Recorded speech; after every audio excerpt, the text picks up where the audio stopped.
नमस्कार मित्रांनो, form life YouTube चॅनलमध्ये आपणा सर्वांचे स्वागत आहे। आज आपण भोकरीच्या झाडाबद्दल माहिती घेणार आहोत। हे आमच्या शेतालगत असणारं भोकरीचं झाड आहे। मित्रांनो, हे भोकरीचं झाड आहे आणि याची पाने गडद हिरव्या रंगाची असतात। याला इंग्लिशमध्ये ब्लूबेरी असे सुद्धा म्हटले जाते, कारण की हे जे भोकराचे फळ असते, हे फळामध्ये ग्लू म्हणजेच चिकट द्रव निघतो। आपल्या डिंकासारखा हे बघा, चिकट द्रव जो निघतो, यामुळे याला ब्लूबेरी असे म्हटले जाते। तर हे भोकराचे फळ आहे। तुम्हाला आणखी दाखवतो मी। ही भोकराची फळे बघा, याचे बरेचसे आयुर्वेदिक फायदे आहे मित्र। कफ जर झाला असेल तर याच्या सेवनाने त्यामध्ये आराम मिळतो। छातीतला कफ कमी होऊन आराम देखील मिळतो।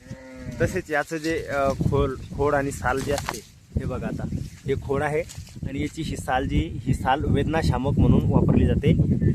हे बरंचसं मोठं झाड आहे। याची वाढ साधारणतः 10 मीटरपर्यंत होते, म्हणजे 30 फुटापर्यंत याची वाढ होते। आणि याला खूप हे बघा, बोरापेक्षाही दाट याला फळे येतात। ही हिरवी कच्ची फळे आहे आणि जी थोडीशी पिवळसर दिसत आहे, ही याची पिकलेली फळे आहे। मित्रांनो, तुमच्या परिचयातील भोकरीचे असणारे आणखी फायदे मला कमेंटद्वारे कळवा। तसेच तुमच्याकडे याला दुसरं कोणतंही नाव जरी असेल तर ते मला कमेंट करून सांगा। भेटू आपण अशाच माहितीपर व्हिडिओमध्ये। थँक्यू।